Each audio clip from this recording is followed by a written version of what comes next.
Marta vidus uzstājīgi sauca pavasari. Snaudošā upe, kā samiegojusies skolniece, ne par ko negribēja mosties.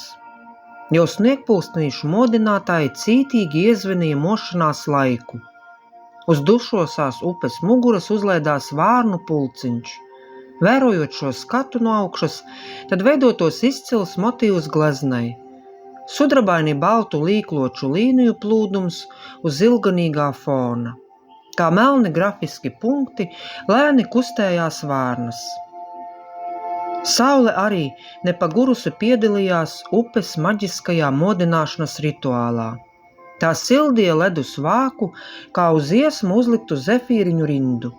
Visi gaidīja, kad un kā modīsies dusošā ūdens karaliene, vai rāmi un nemanāmi, vai tā, ka visapkārtne jutīs, ka tā ir pamodināta nelaikā.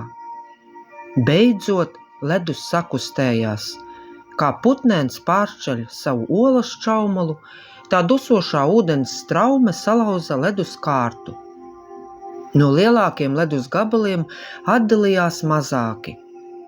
Viens tāds ledus gabals sāka savu ceļojumu, pats nezinot, kur, jo kas tā par upi, kur tā plūst, tas viss vēl bija neziņā tīts.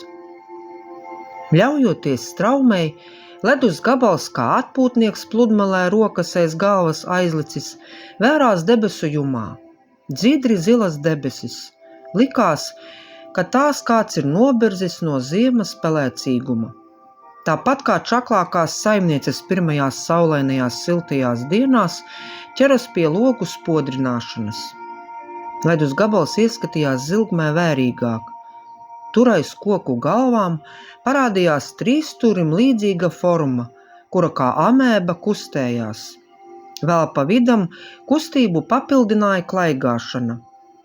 Garo ceļu uz mājām bija paveikušas zosis.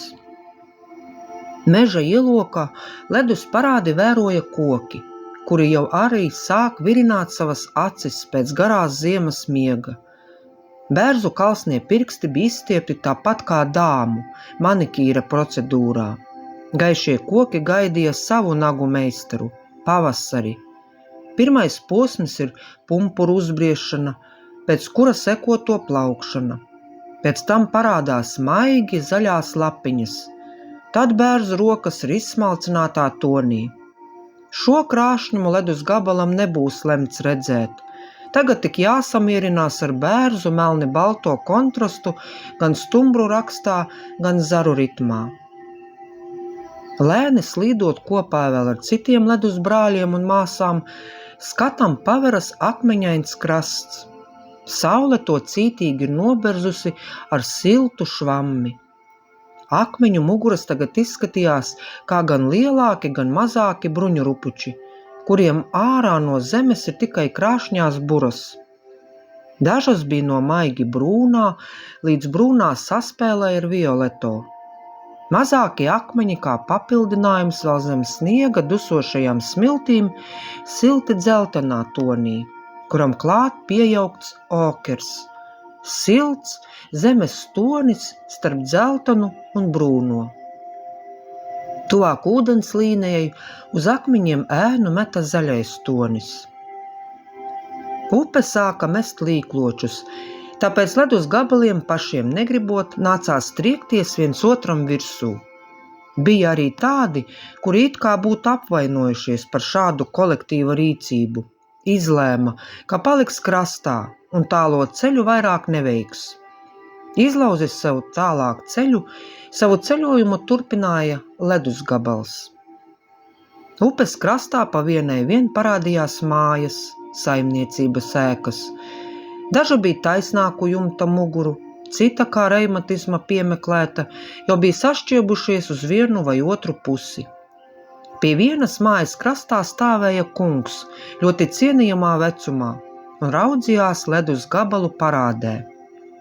Pēc vecā vīra skata varēja saprast, ka šādus dabas izrādi viņš neskatās pirmo reizi. Kūpot pīpes dūmiem, viņš bija iegrimis pārdomās. Ledus gabals labprāt to uzzinātu, bet straume to nesa tālāk. Iekārtojies ērtāk stindzinošajā ūdenī, viņš turpināja savu ceļojumu. Dīvaini, bet tam likās, ka palicis tāds kā mazāks. Skatam pavērās meža ieloks, kurā kā akcents bija balta baznīca. Tumšās egles izskatījās nogurušas no garās ziemas, jo tām visus sniegotos mēnešus vajadzēja apkārtni priecēt ar savu zaļumu. Kā vienīgajām zaļās krāsas sūtnēm drūmajā pelēcībā. Labi, ka šogad ziema sniegota, tad vēl baltais tonis to visu noslēpa. Baltā baznīca izskatījās kā sala, kura apkārt viļņojas egļu jūra. Tālāk visus ūdens turistus upes sadalīja kā pircējus garā rindā, jo nezinām iemesla dēļ straume šajā vietā bija nolēmusi atpūsties. Tad visi cītīgi gaidīja tālāko notikumu gaitu. Garo laiku kavēdams, ledus gabals vēroja vītolu skaistumu. Tie nebaidījās no augstā ūdens, jo pārliecinoši savas kājas bija iemērkuši ledēnajā ūdenī.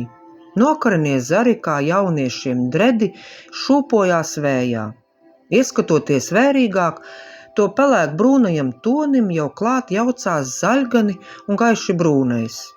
Nepārprotami vītolu zaru dredos jau sāka mosties pumpuri. Upe bija lēmusi, ka garā rinda var sākt kustēties. Lēni slīdot kā atpūtnieks kruīze ceļojumos, ledus gabals saprata, ka ir pietuvojies apdzīvotai vietai. Par to liecināja māju rindas gar abiem krastiem. Varētu padomāt, ka milzim ir pārtrūkušas dažādas krāsas un lieluma krelles un sabirušas gar upes krastiem. Mājas bija gan lielas, gan pavisam necilas. Tuvāk un tālāk gan no krasta, gan viena no otras. Ledus iešanu vēroja bērnu bariņš. Viņi kā vecām paziņām māja ar savām mazajām rociņām un kaut ko sauca. It kā sacenšoties ar upes straumi, kur kā kravas mašīna ved savus ledus gabalus un gabaliņus, sacensībās pievienojās braucošās mašīnas. Ledus gabalam nebija skaidrs, kur visi tā steidzas, pretī pavasarim vai mēģina vēl noķert ziemu aiz sarmas matiem.